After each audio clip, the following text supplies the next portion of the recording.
So I realized I forgot to record this while I was making the main video. Please don't mind the background of the video that you are about to see.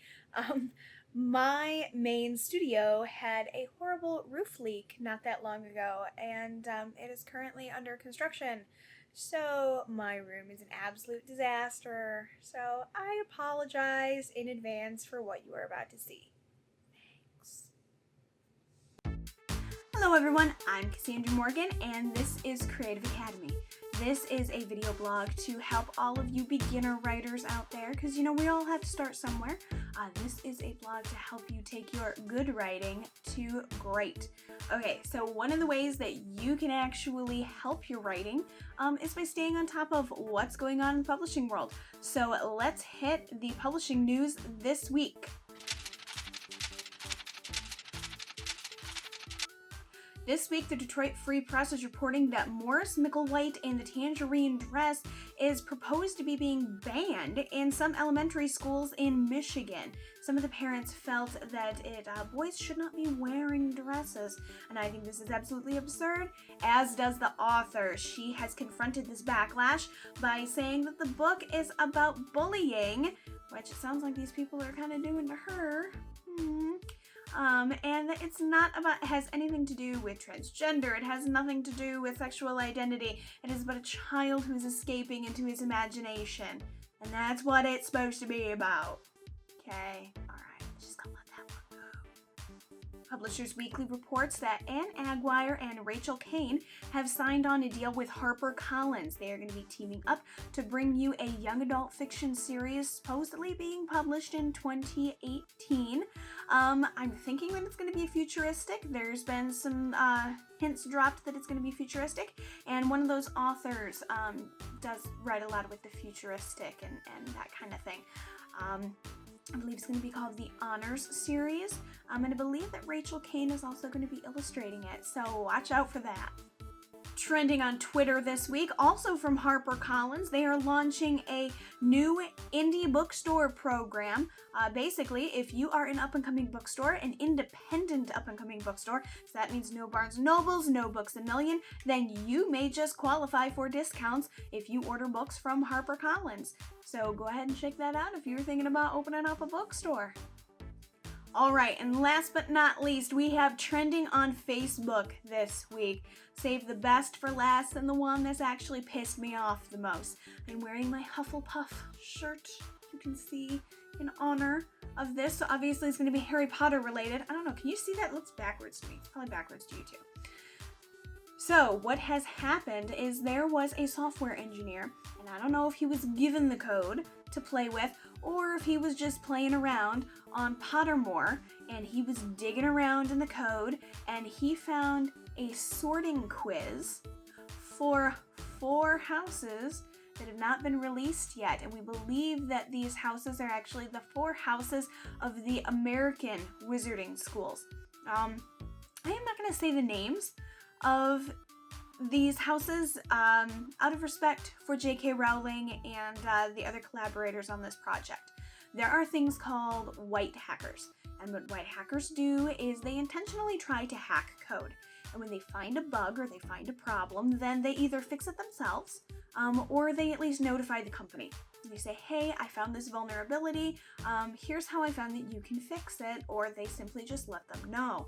That's not what this person did.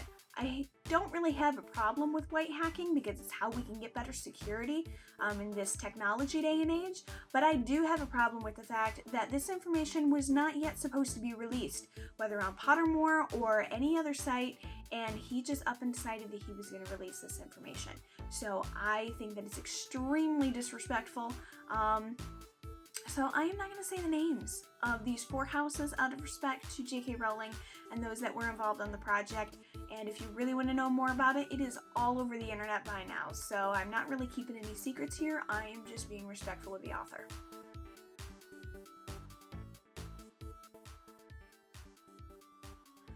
Alright, now it's time for our featured product of the week.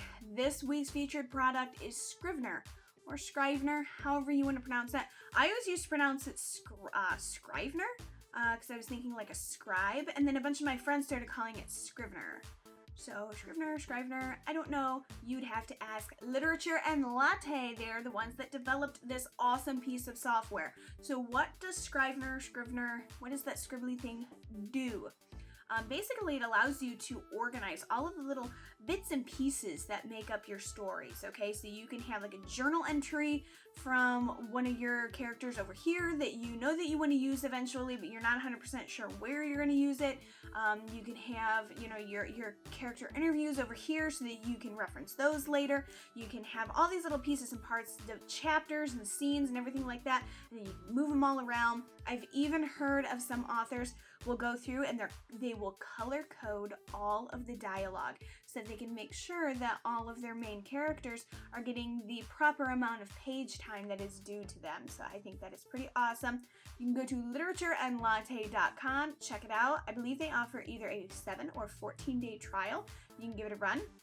And if you find out that you like it, then I think it's only $40, 40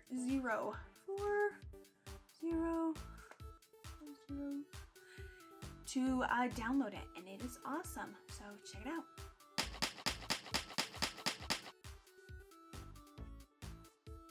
Okay, your writing tip of the week actually comes from a recommendation of somebody in one of my writers groups. They said, hey Cassie, when I first started out with writing, people were throwing around all these terms and I had no idea what they were talking about. And people were wonderful. They were giving me all these recommendations, but they were speaking Greek to me. And I can probably speak Greek better than what I could speak writer. So this episode, I'm going to talk about the abbreviated terminology, but there's so much terminology, there's no way that I'm going to get to all of it, but I am going to try to break it up into probably the next like 2 or 3 videos.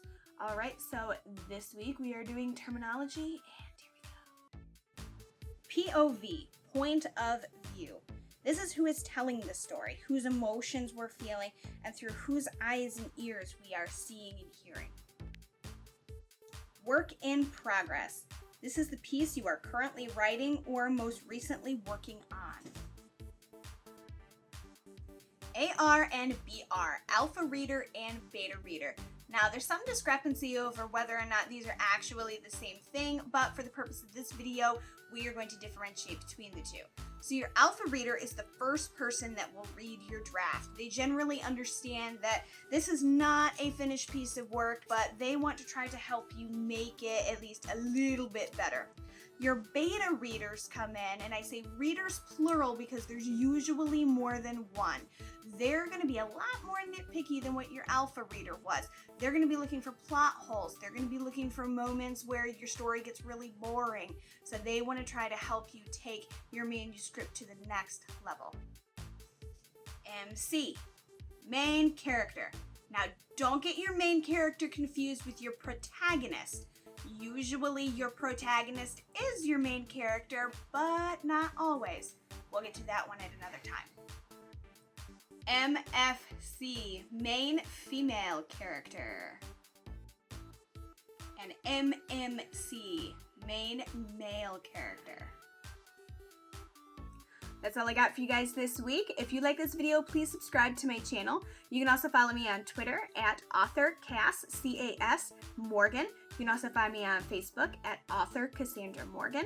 And I'm on Instagram, or you can visit my site at authorcassandramorgan.com. Until next time, see ya!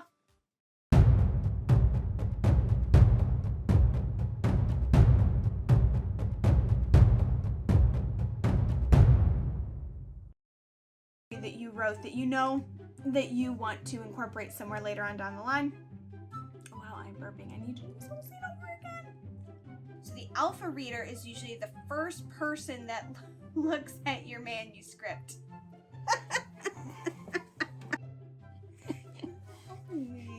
I am helping you. Awful. I'm not. I'm being very helpful. You're awful. I'm being very helpful.